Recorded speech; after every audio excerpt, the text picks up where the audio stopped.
el cielo las luces bailan, aparecen y desaparecen. ¿O es acaso un mensaje? Un cambio más allá de lo que podemos entender, de lo inescrutable.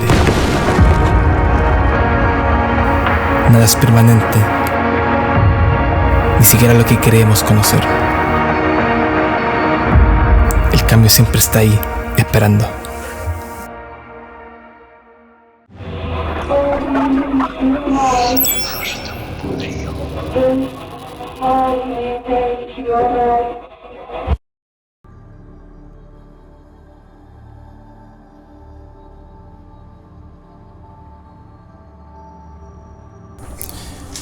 Buenos días, buenas tardes, buenas noches.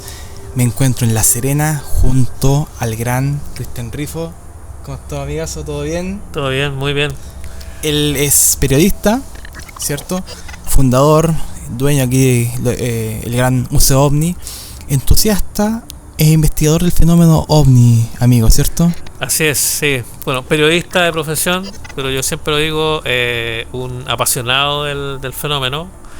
Soy investigador por pasión en realidad, porque comenzamos muy joven en esto de la investigación ufológica, con un grupo de amigos, compañeros de curso, en tercero medio, se nos ocurrió la idea de comenzar a investigar este fenómeno, a coleccionar información relacionada con el tema.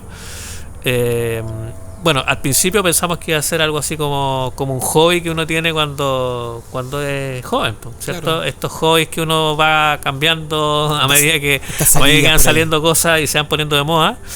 Bueno, la verdad es que esto se convirtió en algo más que un hobby y hoy día es parte de mi vida y parte de la vida de muchos de los que estuvieron ahí en esos años. Estamos hablando de los años 80, 88, 89, que fue cuando formamos Omnivisión Chile, que es esta agrupación que yo dirijo también y que, bueno, hoy día somos menos que en esos años, porque yo me vine a La Serena, pero siempre pendientes de lo que es el fenómeno y pendientes de poder dar a conocer lo que es la casuística.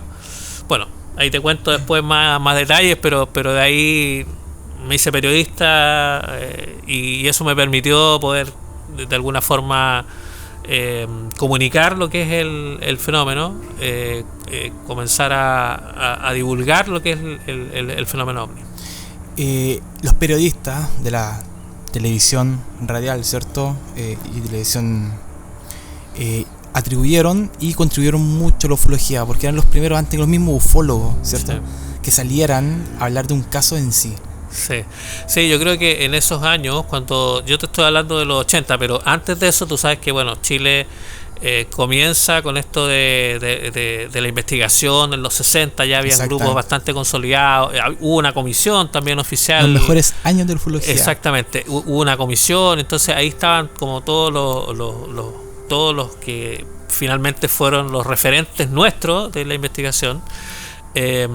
Ellos, claro, participaban de programas de radio y los programas de radio como el de Patricio Varela, por ejemplo, el Saludando la Noche, era la forma que ellos tenían de poder pesquisar casos, pero también de dar a conocer estos casos. Claro. O sea, la radio permitía llegar a muchas personas de diferentes rincones de nuestro país que habían tenido avistamientos, que habían tenido encuentros, y a través de la radio ellos podían pesquisar y tomar contacto con esas personas. Entonces la radio siempre fue clave en esto de la investigación, siempre fue clave en esto de la difusión también. Y claro, nosotros también seguimos esos pasos en su momento, porque yo me acuerdo que cuando nosotros partimos en esto, lo que hacíamos era escuchar a Patricio Varela. Pseudo investigadores nacionales efectúan exhibiciones, organizan conferencias de escasa credibilidad y hasta escriben artículos sobre el tema, con meros fines comerciales de figuración y lucro.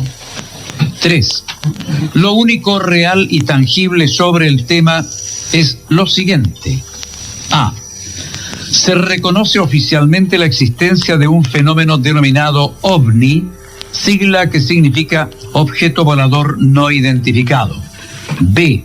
Las autoridades de diversos países han establecido organismos oficiales para su estudio. Para que los verdaderos interesados en el tema quieran tener acceso a información objetiva, seria y real, sin importar condición alguna, realizaremos talleres de encuentros con ayuda de material audiovisual y formar así una nueva corriente de opinión para el próximo milenio. Entonces nosotros nos juntábamos con nuestros compañeros. Bueno, como el programa era tarde, lo grabábamos en cassette. Entonces grabábamos el programa de Patricio Varela el día lunes, porque el día lunes era Saludando la Noche, Mundo Espacial. Y grabábamos este cassette, y al día siguiente, el día martes, después de clase, nos íbamos a la casa de un compañero que vivía cerca del liceo, ahí en Ñuñoa, en Santiago, y escuchábamos el programa de Patricio Varela y comentábamos y hacíamos nuestro análisis de los casos y todo. Pero en un momento tuvimos la suerte de conocer a Luis Riquelme. Luis Riquelme era uno de los referentes también en esos años, y nos invitó a su casa. Y después de eso ya tuvimos la suerte de llegar al programa de Patricio Varela. O sea, yo alcancé a estar en varios capítulos del Saludando la Noche con Patricio Varela, con Jorge Armstrong, con Carlos Muñoz, con bueno, todos los que recorrían, todos los que llegaban todos los días lunes a estar en el programa Patricio Varela.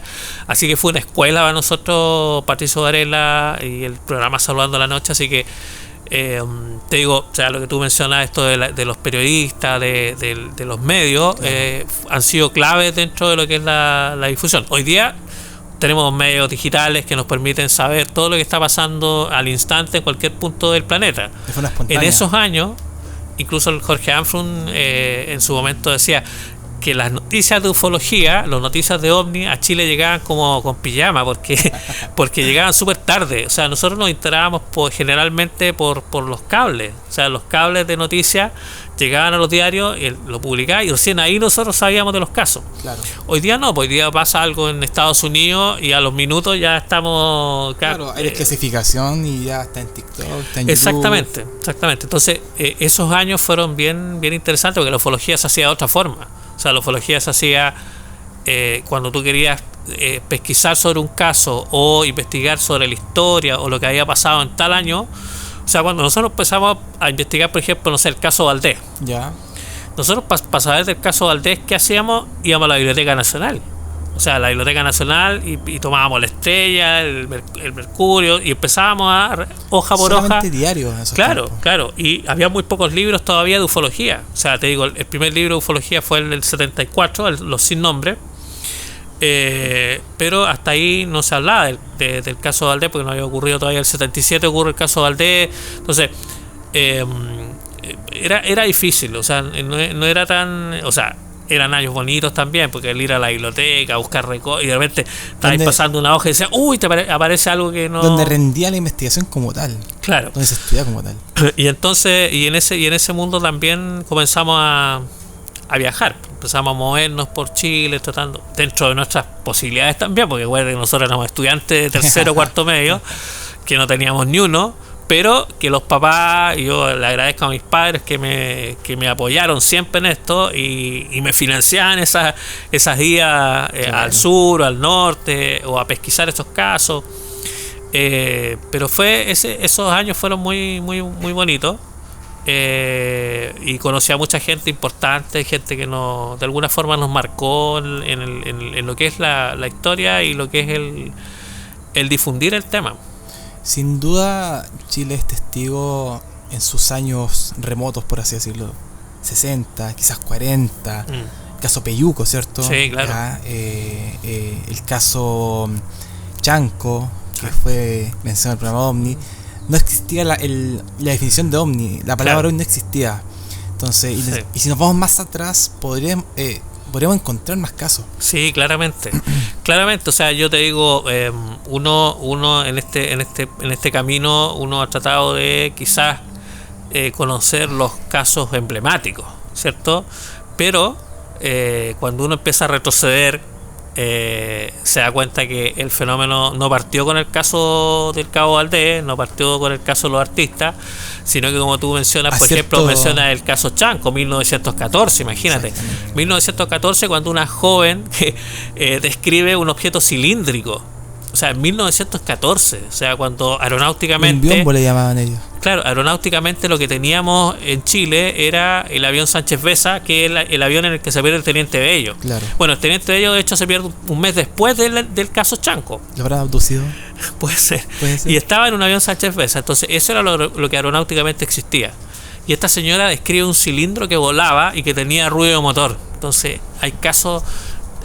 que son muy muy interesantes y que son previos a quizás no sé si decirle la era moderna del fenómeno ovni en Chile, porque claro, uno habla desde de Valdés, el caso de los artistas 74, claro. 77, pero antes de eso, de hecho acá en la región tenemos un caso de abducción en el año 66. 66. ¿Detalle? Mira, este caso es bien interesante porque los protagonistas de esa abducción son un grupo de funcionarios del Servicio de Salud de acá de La Serena. ¿Ya? Ellos eran 4 funcionarios, 2 son los que tienen la experiencia. Ellos salen desde el Hospital de La Serena con destino a La Higuera, a la comuna de La Higuera, y ellos tenían que hacer una instalación de una bomba de agua en un colegio, en el sector de Los Morros, y hacen la instalación durante el día, terminan su jornada, todo normal, y en la noche uno de ellos se siente mal. Entonces, bueno, en un lugar donde no hay una posta, entonces dijeron, bueno, bajemos a la posta que queda en Incahuasi, ya es más cercano a la tercera región, y bajan y llegan a la posta, lo atienden, lo examinan todo, le ponen una inyección y a la vuelta ellos venían subiendo hacia el mismo lugar donde estaban y de pronto en una curva se encuentran con una nave. O sea, ellos dicen una nave discoidal, pero que alrededor habían unos pequeños objetos como de forma de trompo invertido, y desde ese objeto pequeño salía una de luz hacia el suelo y que era como que pegaba en el suelo y como que estaba buscando algo. Era como que estuvieran haciendo prospecciones así en el suelo. Como cartografiando el lugar, algo. Claro, entonces ellos veían que esta luz tocaba en el suelo. Bueno, cuando están en eso, mirando estos objetos, dicen que desde el ovni, o sea, desde la nave, sale una luz que les pega directamente hacia la camioneta en la que ellos venían. Ya. Y en ese momento ellos se quedan inmovilizados. Ellos no se pueden mover, tienen esta parálisis que es como muy habitual en el fenómeno. En el proceso de abducción de la parálisis es muy importante. Y ellos ven esta luz y como entre medio de la luz empiezan a ver unos seres que se empiezan a acercar a la camioneta. Ya. Bueno, ellos lo describen como los típicos seres como el que tenemos acá atrás, macrocéfalo, digamos, con estos membranas en los ojos, humanoide, de brazos largos, claro, exactamente, y abren las puertas de las camionetas. Ellos por supuesto no se podían mover, abren la camioneta y los llevan al interior de la nave. Bueno, ellos dicen que entran a la nave y los separan y los meten en 2 habitaciones distintas. Unas habitaciones que son muy, muy extrañas porque ellos dicen que no tenía como vértices ni nada, o sea, era como una pieza pero que no tenía fondo, un espacio blanco con mucha luz. Los ponen en una especie de camilla que tampoco era una camilla, dicen, y aparecen estos seres pequeños y empiezan a hacerle tocaciones, empiezan a hacerle todo el típico proceso, digamos, típico de los grisáceos. Exactamente. Después dicen ellos que de pronto de la pared, que no era pared tampoco, o sea, que esto hay que decir que no era una pared, se abren unas puertas y ingresan otros seres que eran del tipo nórdico, más altos, con unas túnicas, blancos, rubios, con pelo largo, y que empiezan a observar esto que ellos le estaban haciendo, pero sin hablar. Yeah. Pero ellos entienden que entre ellos sí se comunicaban, o sea que estos grises se comunicaban con estos otros seres. Bueno, después de que hacen todo este proceso en el que les sacan muestras y le hacen todo este proceso, ellos se duermen y cuando despiertan están nuevamente dentro de la camioneta. Hasta ahí ellos no se acordaban de nada. Ya. O sea, todo esto que yo te estoy contando ellos no se acuerdan, porque ellos piensan de que Cuando observan la nave, ahí pierden conocimiento y no saben nada más, ¿ya? Ahora, ¿por qué ellos recuerdan todo esto? Porque en la noche ellos tenían pesadillas, tenían sueños, empezaban a despertar así, pero mal. Y esto lo cuenta la señora de uno de ellos. Y le pasaba a los dos. O sea, los dos tenían estos sueños repetitivos. ¿Y qué es lo que hacen? Piden a un médico, psiquiatra del Hospital de La Serena, que le haga una hipnosis. Y todo esto que te estoy contando, ellos lo cuentan bajo hipnosis regresiva. Bueno, todo esto que te estoy contando además fue publicado en el primer libro de OVNI de Chile. O sea, este caso está publicado en el libro de 1934 que se llama Los Sin Nombre. Está el caso y está la transcripción de las recreaciones, o sea, de las regresiones que le hicieron a ellos. Ese caso ocurre el año 66, acá. O sea, casi 11 años antes que el caso Valdés. Obviamente, hablando de ufología, en otras mesas, en otros foros se habla si el hombre existe. En otros foros hablamos de abducciones, de seres humanoides, macrocéfalos, ¿cierto? Le pregunto, esto es bastante personal, ya. Esto es, ¿existe una agenda en contra de la humanidad, ya? Que se les da el libre albedrío de poder abducir, experimentar, dañar psicológica, físicamente a cualquier persona a gusto. Bueno, tú lo que mencionas tú tiene que ver con algo que en la década del 80 se habló mucho, y que después, bueno, se apareció en algunos documentos por ahí, que se llama el famoso MJ-12, el Majestic 12. Entonces, en esa documentación lo que se decía era que de alguna forma Estados Unidos, o sea, siempre Estados Unidos, tú cachai que siempre que se habla de este tema, siempre como que Estados Unidos como que lidera el tema, y no entiendo, no creo, o quieren liberar. Claro, no creo que sea así, pero en su momento se decía que Estados Unidos de alguna forma había autorizado o había llegado a un acuerdo con estos seres para que ellos tuvieran la libertad de realizar estas abducciones a cambio de tecnología, ¿ya? Lo mismo que se plantea con el caso Roswell. O sea, muchos plantean de que, bueno, de hecho ahí encima hay un libro que se llama El día después de Roswell, y que plantea justamente que a partir del caso Roswell Estados Unidos tiene un salto tecnológico demasiado evidente, de acuerdo a ese libro, el mundo completo.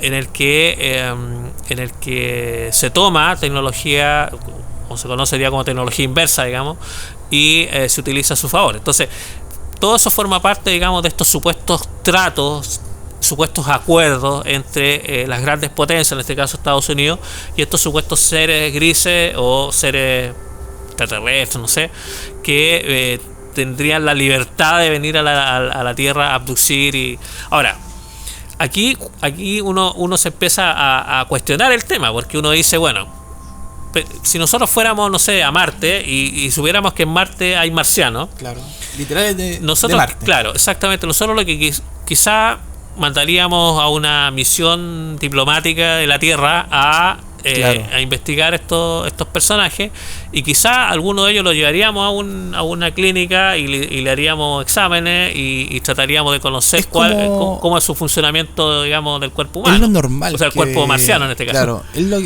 lo normal que haría cualquier humano. Claro. Un humano científico. Claro, pero el tema está en que quizás con uno no bastaría. Con dos quizás podríamos tener, pero ya con 10, yo creo que con 10 personas o 10 marcianos que pudiéramos llevar a un laboratorio, analizarlo, sacarle muestras de lo que sea, sangre, lo que tenga, yo creo que con 10 ya conoceríamos perfectamente el funcionamiento de su cuerpo. Exactamente. Pero esto de las abducciones ha pasado durante décadas. Entonces, ¿cuál es el objetivo de seguir abduciendo? Y lo más seguro que hayan existido en el Precámbrico, en el Jurásico, vaya a ser ¿Quién sabe? Entonces, si fuera por experimentación, yo creo que ya a esta altura no debieran conocernos al cantidad derecho de humanos y animales que... Entonces, aparentemente puede ser que haya otro objetivo, digamos, más allá de la experimentación. Ahora, ¿Cuál es ese fin? Lo desconocemos, pero uno puede tener indicios, quizás, pero... No, me gustaría probar eso. A mí no, claro, o sea, hay algunos que dicen que es súper traumático. O sea, yo creo que ya es traumático el hecho de que te abduzcan, digamos, sin tu voluntad. O sea, porque abducción es sin tu voluntad, digamos. En ese caso, acuñando un poco lo que decía, también está el contactado, que el contactado tiene este encuentro, esta experiencia, claro. Y a él de alguna u otra forma se le pregunta si es que quiere venir, si es que quiere volver, si es que quiere conocer, si es que quiere conversar. Sí. Dejan el libre albedrío a la persona, claro. al incidido en este caso, y no se ven malos seres o malas personas. Claro, porque ahí lo que tú planteas tiene que ver justamente con esto de que las personas que son abducidas, muchos de ellos dicen, ok, esto es traumático, no quiero saber nunca nada más de este tema, y no quieren hablar más. Pero también están, como tú dices, las personas que son contactadas o que dicen tener contacto con estos seres y que muchas veces buscan ese contacto. O sea, no sé, pues estamos hablando en el pasado de la misión Rama o de otros grupos de contacto, que ellos se iban a lugares a buscar ese contacto y que para ellos esos encuentros ha sido lo más maravilloso que le ha pasado en la vida. Y que de alguna forma le ha cambiado también su forma de ser y que viven en torno al contacto. Pero ese es un área de este tema. Es una arista. Exactamente. Y o sea, por una parte están los contactados, pero por otra parte están los abducidos. Entonces, aparentemente o sea, claramente, digamos, hay una diferencia. Hablamos de hibridación también, sexo alienígena. Tú lo sabes. Sí, claro, hay mucho de eso. Sí, hay mucho de estos temas que se han tratado en diferentes encuentros que se han hecho a nivel mundial. El tema de los implantes, o sea, este tema. Las sanaciones, Donato Cervantes, no lo dejemos afuera, un caso bastante impactante. Claro, o sea. Le un brazo, o sea, es unos casos para mí, disculpa que. Sí. Sale todo canon establecido por la ciencia. Exactamente. Yo recibí el año 1983 una curación, más que un milagro, de parte de mis amigos de la galaxia celeste, los extraterrestres. Entonces, pero usted dice que tenía mucho dolor y que se le ve hinchado mucho la garganta. Así es. Entonces, tanto la garganta como también el brazo derecho. Y total, a los finales se me iba muriendo el brazo. Entonces, recuerdo pues cuando ellos me dijeron que alguna vez yo por mis propios medios haya cometido algún error o haya pisado algo falso, entonces pues yo debo curarme por mis propios medios, en la siguiente manera.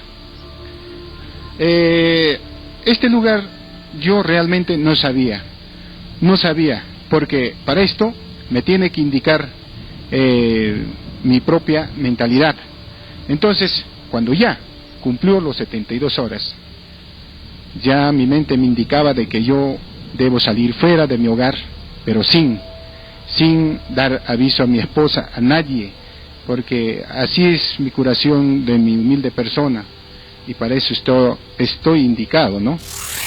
Y yo creo que hay muchos casos que como yo te decía al principio, o sea, hay muchos casos que uno quizás se queda como encandilado con los grandes clásicos, claro, y no indaga en esos otros casos o sucesos que han ocurrido en Chile y en el mundo, que quizás son mucho más, tienen mucho más contenido, pero que mediáticamente no han sido tan abordados o no han sido tan publicados. Quizás algunos investigadores, o sea, por ejemplo, lo que te he contado yo de Higuera, yo creo que hay muy pocas personas que se acordaban de ese caso, pese a que fue publicado en un libro, que es un libro emblemático dentro de la ufología, pero yo creo que a pesar que hay antecedentes. Claro, entonces no hay mucho de eso. Entonces, por eso es importante que cada cierto tiempo se pueda quizás hacer no sé si un reestudio, pero sí comenzar a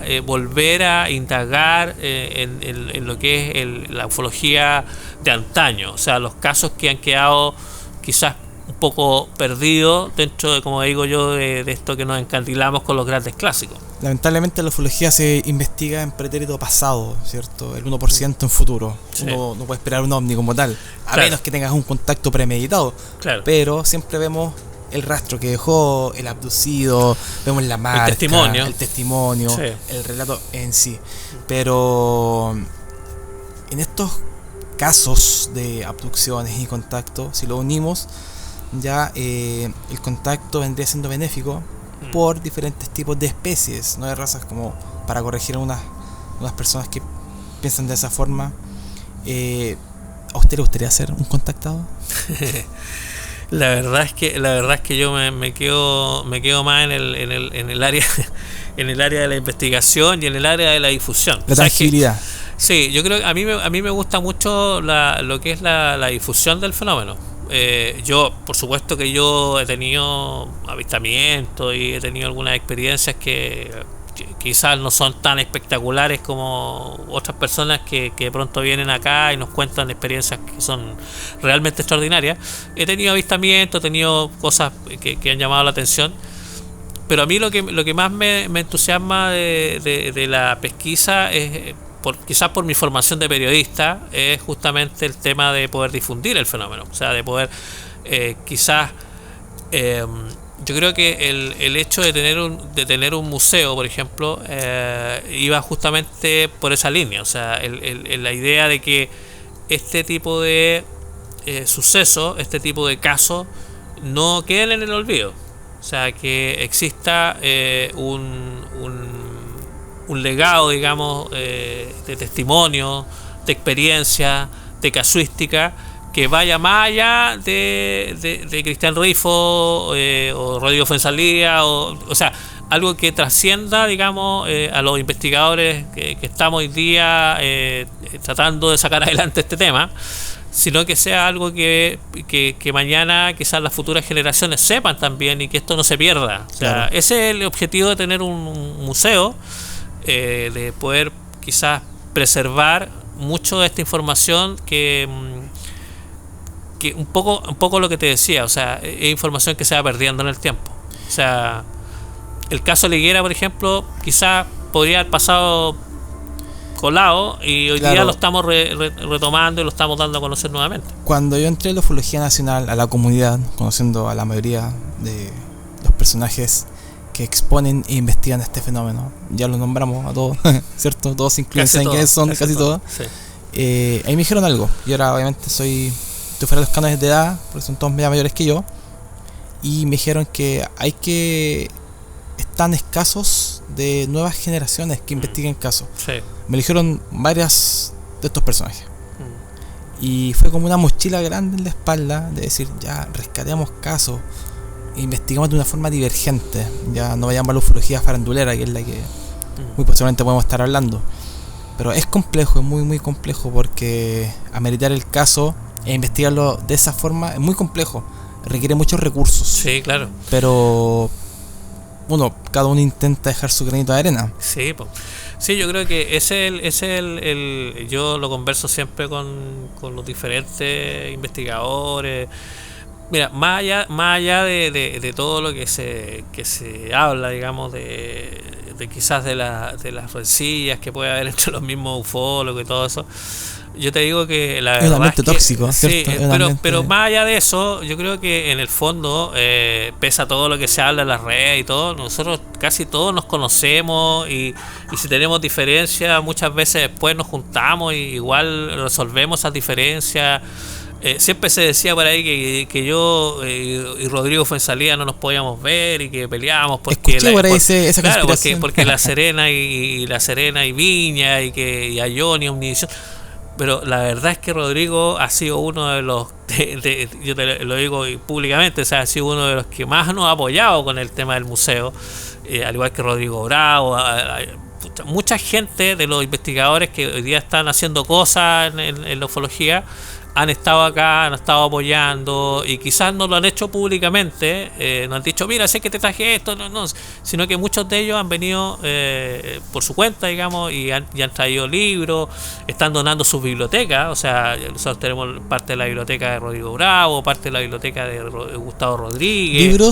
Libros únicos, que son libros que son parte de su biblioteca y que ellos dijeron, ok, ¿qué saco con tener este libro guardado en mi biblioteca? ¿Por qué no lo pongo a disposición de la gente que le gusta el tema, la gente que va a ir al Museo de la Serena y que quizás lo van a ojear, lo van a ver, claro. Lo van a disfrutar de alguna forma? Entonces, yo te digo, el tema, digamos, hoy día del museo también ha servido un poco para eso, o sea, para que todos nos juntemos y por un fin único, que es preservar esa investigación, preservar ese legado de muchos ufólogos o muchas personas que se han dedicado al tema y que por diferentes motivos hoy día quizás ya no están en la primera línea de la investigación, por edad quizás, o algunos otros que han fallecido también, claro. Y que mucho de su legado, mucha de su investigación hoy día se perdieron.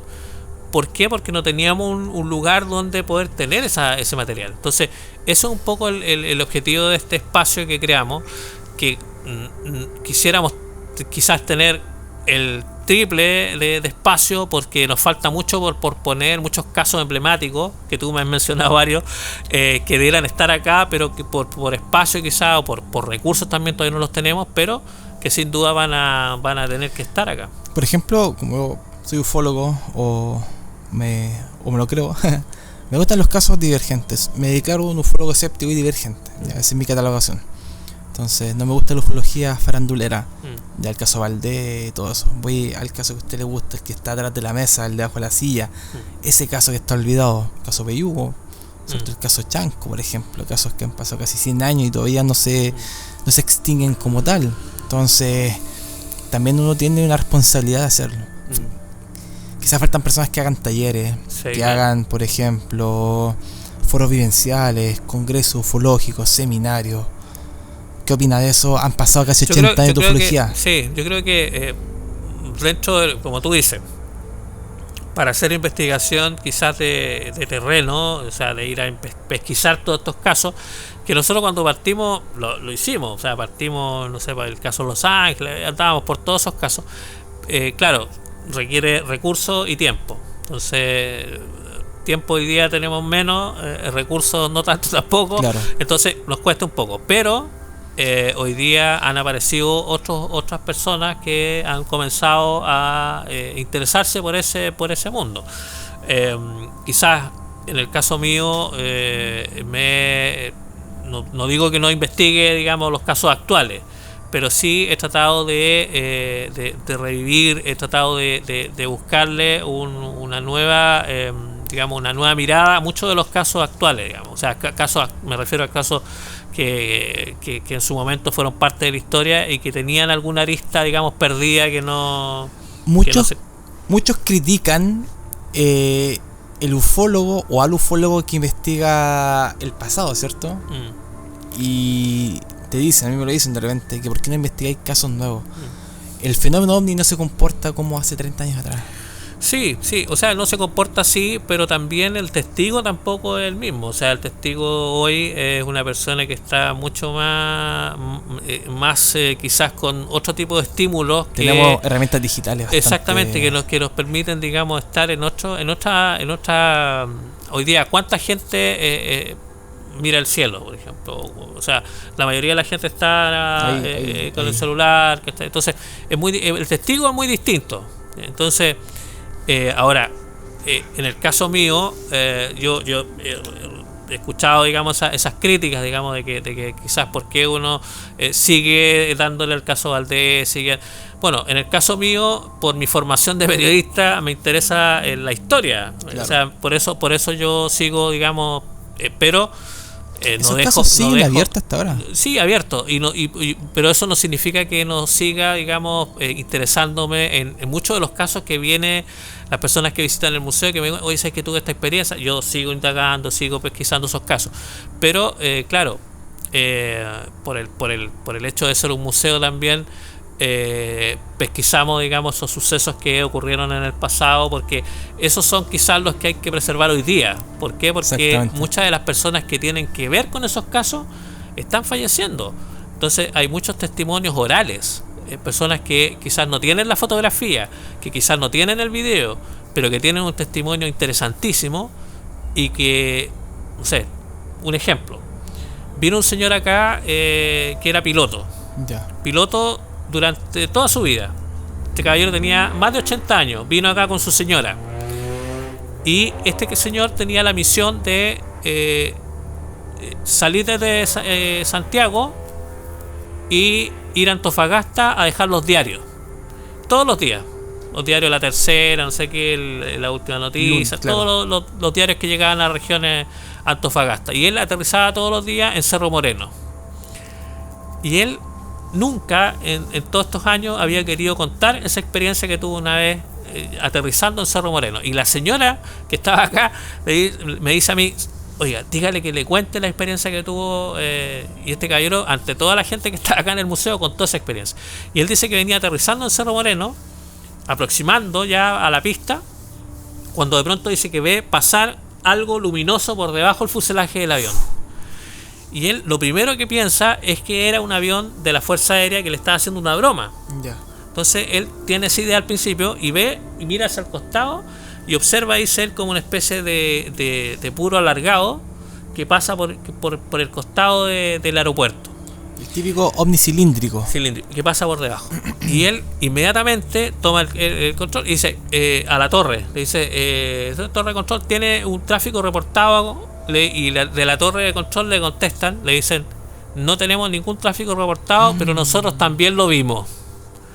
Y este caballero, con 80 años, viene acá a contar esa experiencia. Entonces, ese señor... Él nunca desclasificó esa información. Y nunca lo contó. Y él mismo me decía ese día, yo nunca lo conté porque mis pares, o sea, los mismos pilotos, se hacen bromas, se empiezan a... O sea, este tema no se presta, hay digamos, que tener un carácter y un temple muy fuerte para decidir que la sociedad no incida en un caso y que no permitan al testigo contarlo, porque para mí el 90% de la síntesis de una investigación es el relato.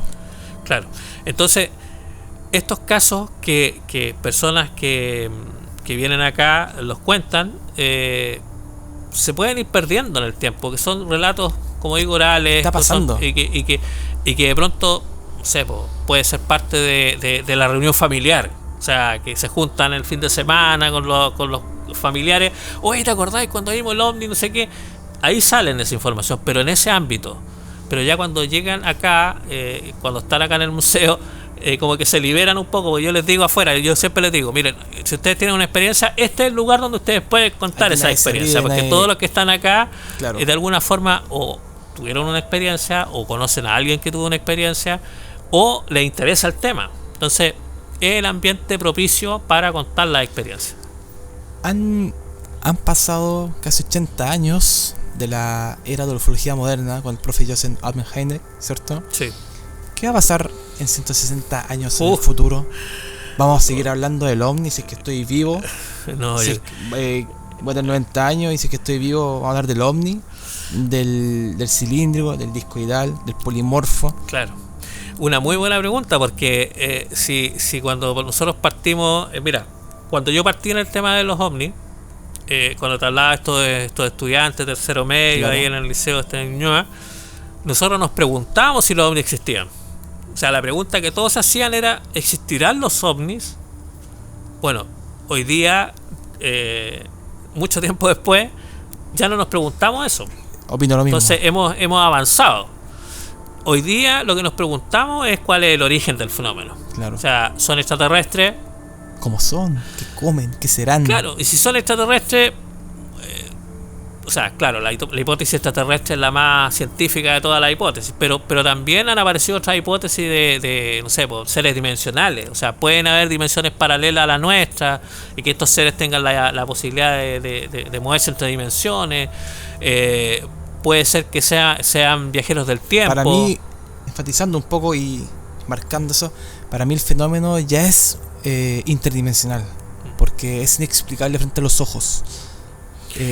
hace movimiento y se manifiesta de una forma tan incomprensible para el discernimiento humano, ya que es inexplicable. Ya Ahora, lo posiciona en una dimensión. Sí, y ahí cuando tú hablas de dimensiones, de repente se mezcla quizás con tema paranormal también, entonces la paraufología, que antes uno hablaba de estos fenómenos como dos fenómenos completamente distintos, o sea, uno hablaba cuando hablaba digamos de fenómenos paranormales era un tema, pero cuando hablaba de ufología era otro. Claro. Y hoy día pasa que estos fenómenos como que se empiezan a mezclar. Casi fortenismo en general. Exactamente, entonces El chupacabra está por entre medio golpeando la puerta. todo eso y cuando se habla de estos universos paralelos, pero también se habla de viajeros del tiempo, que podamos ser nosotros los viajeros, y hay teorías muy interesantes con respecto a eso, porque incluso los antropólogos plantean de que nosotros en el futuro vamos a parecernos mucho a estos grises que están acá atrás nuestros, porque vamos a perder el pelo, porque nuestras membranas, o sea, en nuestros ojos vamos a tener que tener membranas que nos protejan de los rayos, digamos, del vamos sol. Vamos a perder el bla bla. O sea, de hecho, el tema del dedo, esos tienen 4 dedos. Entonces, hay muchas cosas que los antropólogos hoy día están planteando, bueno, así hace mucho tiempo. Entonces ahí uno dice, oye, pero ¿podremos ser nosotros en el futuro los que estamos visitando el pasado? Y que esto de que no intervienen, de que siempre están presentes, y no hacen nada que signifique cambiar el futuro. O sea, hay muchas cosas, uno puede ponerse a teorizar, pero hoy día, para cerrar un poco, lo que te decía yo es que hoy día ya no nos preguntamos si los ovnis existen. Exactamente. Entonces ha pasado mucho, ¿no? Yo no sé qué va a pasar como dices tú, en 80 años más. No sé cuál, o sea, los futuros ufólogos no sé de qué van a hablar. Si van a hablar, ya no van a hablar quizás de las naves, quizás van a hablar de estos seres, no sé. Es complejo. Es complejo poder avanzar en el tiempo, pero estamos dejando algo atrás, claro. Tío Rifo, mire, algo importante. Estamos frente a un fenómeno único en su especie. ¿Qué pasa con Borisov? ¿Qué pasa con Oumuamua? ¿Qué pasa con el farandulero Tracy Atlas? Ahora. Sí, sí. Bueno, ahí yo creo. Nave alienígena. Claro. O sea, hoy día, claro. Yo creo que hay muchos de estos temas que se abordan a través de los medios, pero que muchas veces la información que existe detrás de ello es información que se maneja en un ámbito, digamos, que está muy lejano, digamos, de los medios precisamente. O sea, hay información que en su momento nosotros desconocíamos de este. Ahora, los astrónomos, por supuesto, que tienen claro, digamos, de que esto es algo que viene fuera de nuestro sistema, por lo cual claro, la información que tienen es muy distinta, digamos, a lo que nosotros ya conocemos. En este caso, Avi Loeb, ¿cierto? Es la cara visible de la información científica, empírica de la Tierra. Y lo que él diga es ley, por lo menos en su círculo, ya que lo estaban vetando de la comunidad por decir cosas como es muy posiblemente que sea una nave alienígena. Lo apoyo totalmente. Sí, bueno, lo que pasa es que hoy día en el mundo de esta información que se genera en círculos científicos y en círculos como lo que ha pasado en el Congreso norteamericano, es información que está en un nivel que uno dice, bueno, ¿por qué esa información se mantuvo durante tanto tiempo ahí? Siendo que hay muchos de estos personajes que hoy día están hablando públicamente ya lo conocían. Entonces, ¿en qué momento estos personajes se liberan y por qué comienzan a hablar de estos temas tan abiertamente como el documental que ha salido a la luz pública? En todo caso, con estas declasificaciones, ¿cierto?, del Pentágono, David Grush, entre otros, estamos hablando de una nueva era de la ufología. Sí, yo creo que algunos dicen. Yo he visto el documental y yo creo que lo que dice ese documental debería marcar un antes y un después de este tema. Pese a que hoy día, no sé, Rubio está un poco tirándose para atrás nuevamente con el tema, pero yo creo que debiera marcar un antes y un después. A mí me llama la atención que este tema ha pasado, o sea, en este lado y en Estados Unidos también, o sea, ha pasado como muy, o sea, salvo la gente que está vinculada al tema, ha visto el documental y se ha dado cuenta que lo que hay ahí son personajes de alto rango que están hablando de que tenemos una presencia desde hace mucho tiempo de algo que no tiene nada que ver con algo humano. Algo no humano. Entonces, me llama la atención de que la repercusión de este tema ha sido muy baja. O sea, ¿tú has visto algún medio nacional hablando del documental? No. Y tampoco lo van a hacer. Entonces, estarán probando, estarán buscando una forma, digamos, de dar a conocer alguna noticia o diciendo, mira, ¿sabes que les dijimos que esta cuestión era así y nadie reaccionó y el planeta sigue funcionando tal cual como antes? Conspirativamente podría ser. Yo creo que la humanidad no está preparada para la invasión, no está preparada para el contacto colectivo, sí, de forma personal, ya, ni siquiera ellos están. Pero de alguna otra forma están probando, están toreando de alguna forma la humanidad cómo reacciona, y quizás no fue la reacción más propicia.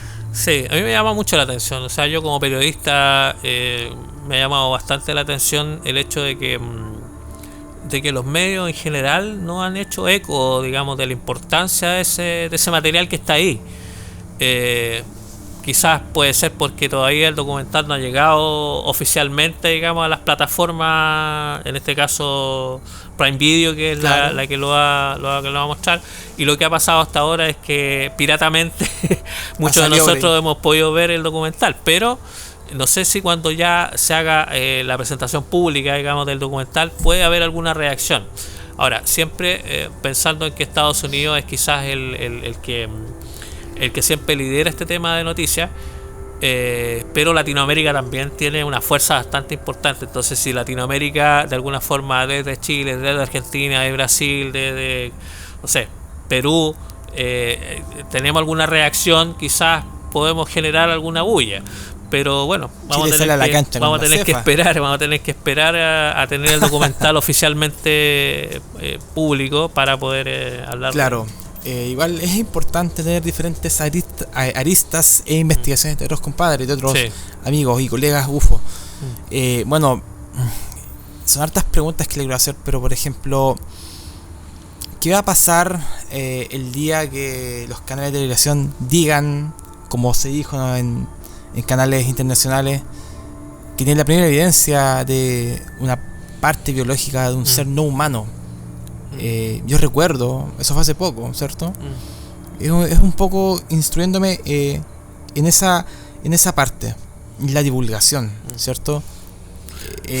TikTok tiene su parte, YouTube tiene su parte, ¿cierto? Facebook y los canales nacionales. Sí, yo creo que de alguna forma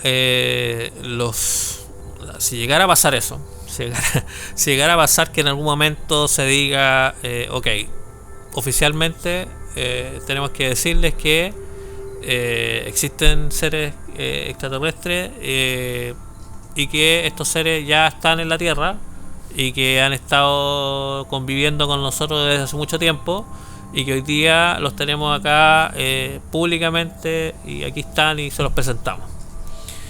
Bueno, va a llegar un momento en que los medios de comunicación van a tener que adaptarse a eso, y yo creo que ahí es donde muchos de los investigadores, como tú, como yo, quizás como otros, no sé si yo voy a estar todavía, pero tú que soy más joven, van a tener que salir a quizás a orientarle a los medios, porque claro, los medios de comunicación no van a estar preparados.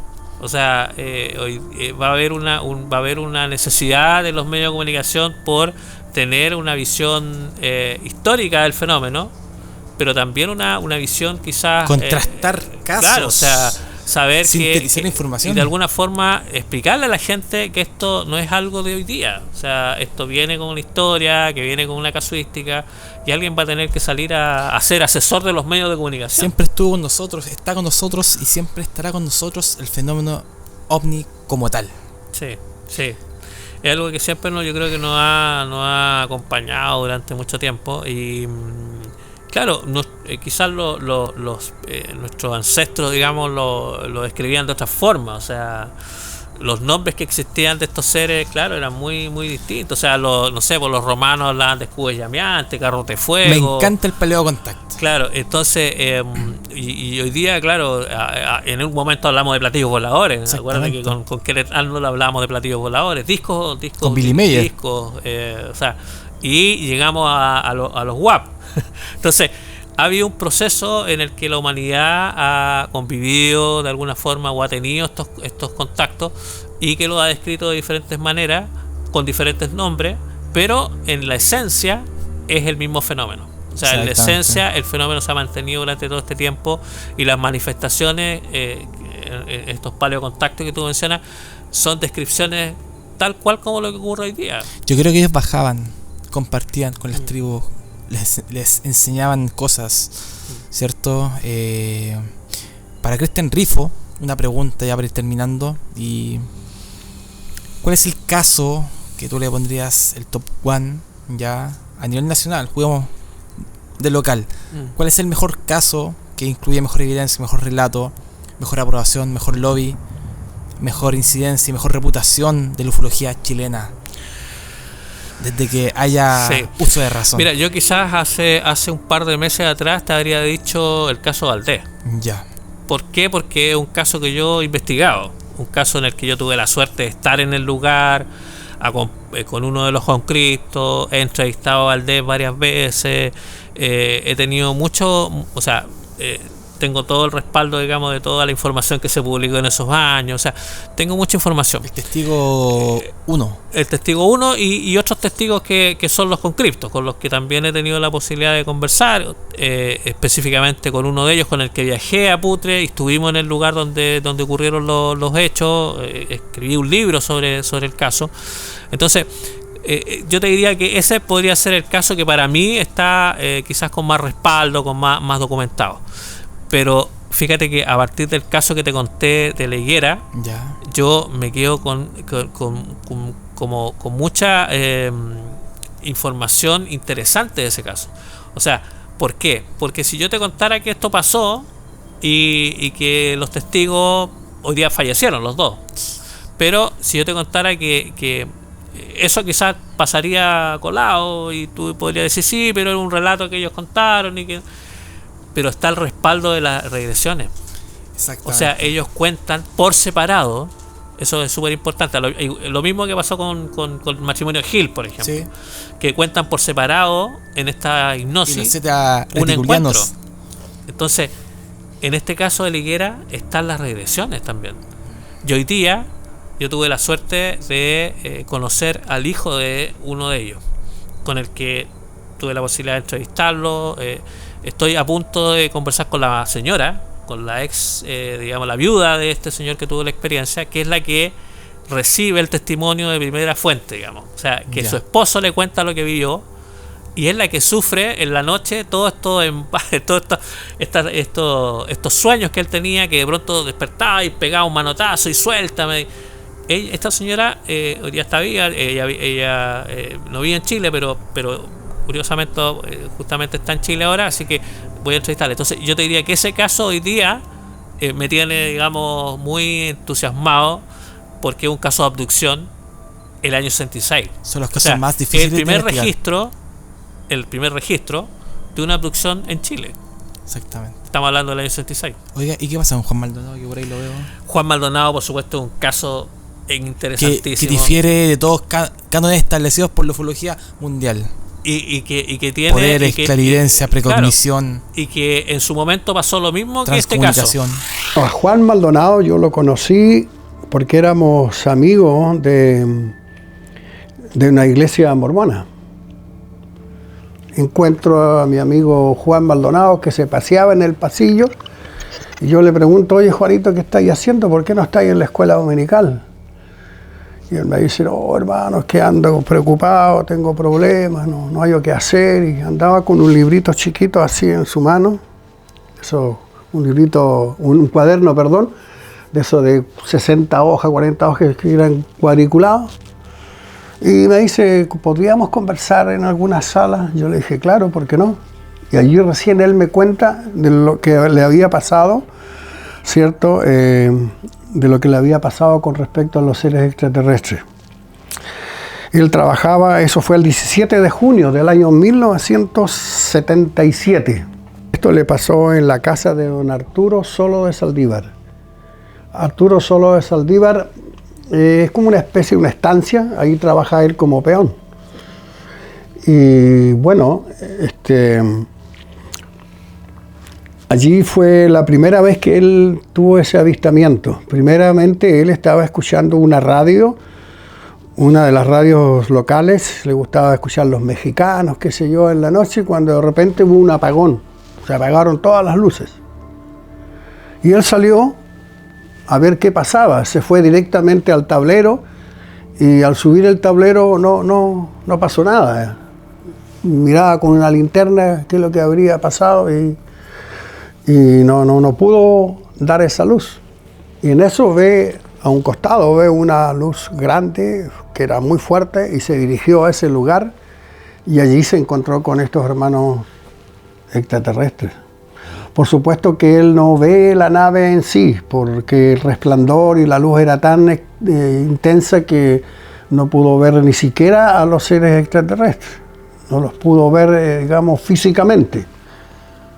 Pero él lo guiaron a ese lado y lo llevaron a él, a Juan Maldonado. Lo llevaron arriba hacia el...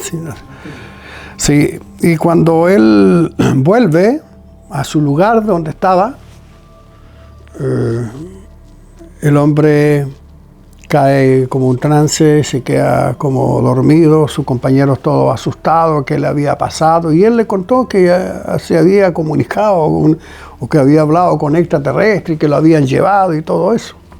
Entonces de principio no le creyeron, como todas las cosas no le creen, pero con el correr de los días él empezó a tener unas cosas medias raras para la gente común, algo raro porque escuchaba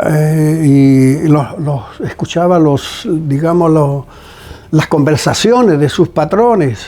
Sus patrones bajaron un día hacia el centro de la ciudad, bajó uno de ellos, Altuli, parece que fue el hijo de don Arturo de Saldívar, salió a comprar con una camioneta y uno de sus compañeros que llevaba al lado, un trabajador, don Tuli, el hijo le dice, oye, ¿sabe qué? Cuando volvamos le vamos a decir a Juan que desarme ese tabique que está allá, ese, para que hagamos algo nuevo allí en ese lugar. Claro, eso iba conversando este hombre en su camioneta, en la ciudad. Cuando ellos vuelven a la estancia, ya Juan lo estaba desarmando. ¿Y qué pasó? ¿Por qué estás desarmando ese tabique? Bueno, es que yo escuché que ustedes iban hablando, que esto lo iban a hacer, y ahí empezó el problema. Pasó lo mismo en este caso. ¿Por qué? Porque Eugenio Bahamonde, investigador incansable, yo tuve la suerte de traerlo a La Serena en algún publicista, momento. Locutor radial, Locutor, ufólogo, una persona pero al cielo. Exactamente, una persona pero que marcó a muchos de nosotros por la tenacidad, porque él era un investigador de campo y que investigó este caso. Y un saludo a UFOPUC. y que publicó este libro en el que pudimos revivir toda esa historia gracias, o sea, al programa OVNI que estuvo con él, pero gracias también al libro es donde pudimos recabar todos estos detalles del caso.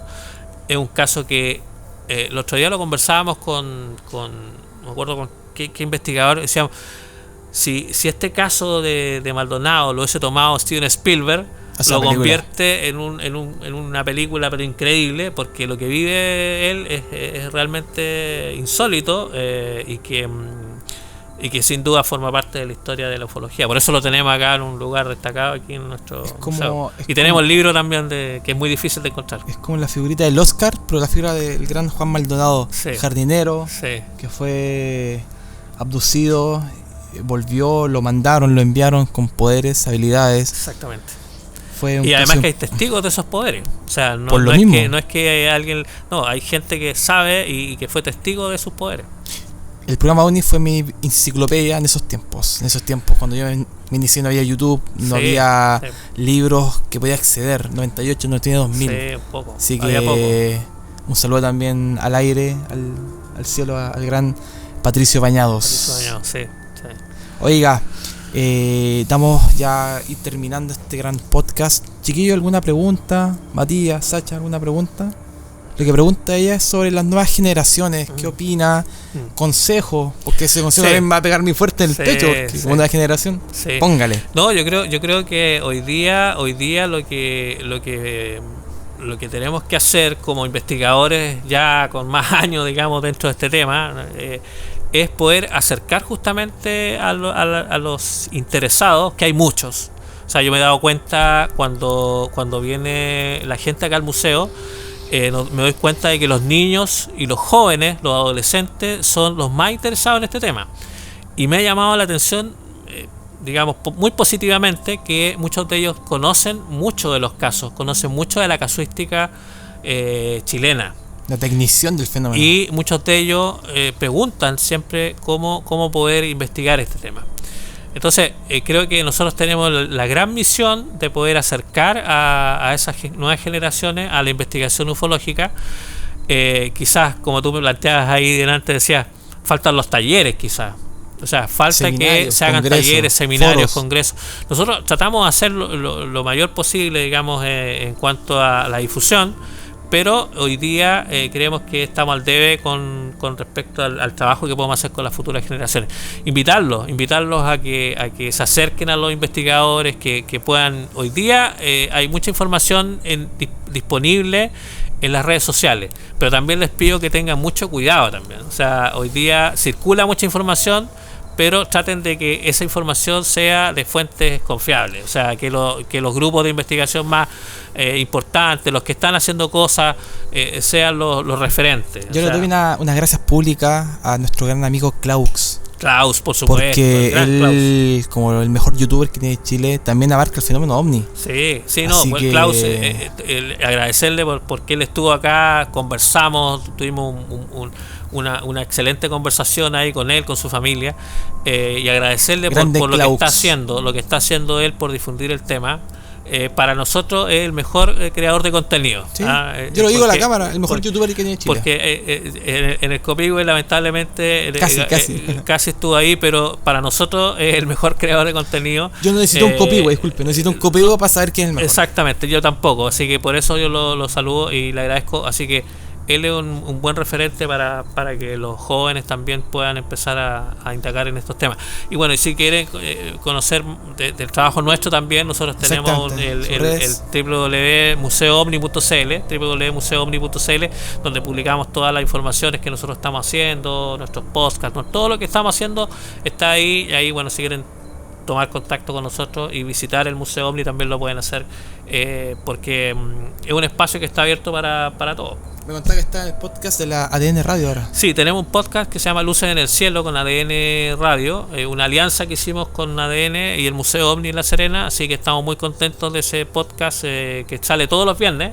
Todos los viernes sacamos un capítulo nuevo, así que estamos estrenando la primera temporada. Ojalá podamos seguir haciendo nuevas temporadas y por supuesto poder contar de estos temas, de estos casos interesantes con invitados también. Viene ADN ahí por ponerse la capa de ufología. Sí, agradecer a ADN porque se la jugó por el tema, se la jugó por este espacio. Le agradezco, muchas tío gracias, Rifo, muchas gracias por venir a visitarnos, por conocer el museo también y poder permitirnos llegar a todo tu público a través de esta entrevista.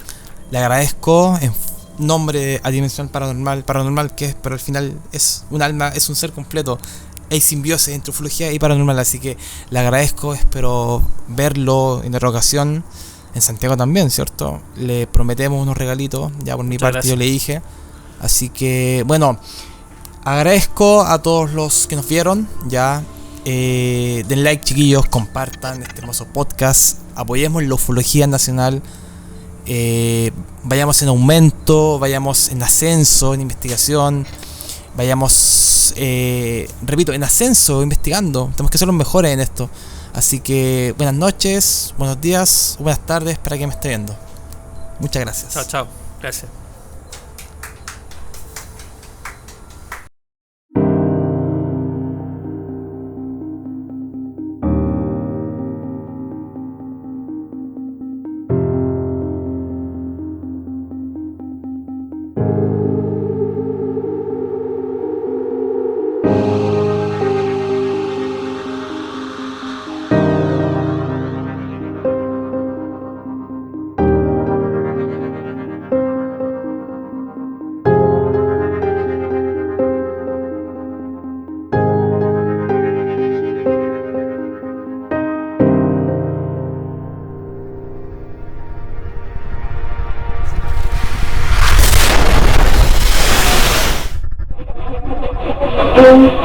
Holy name, your Lord.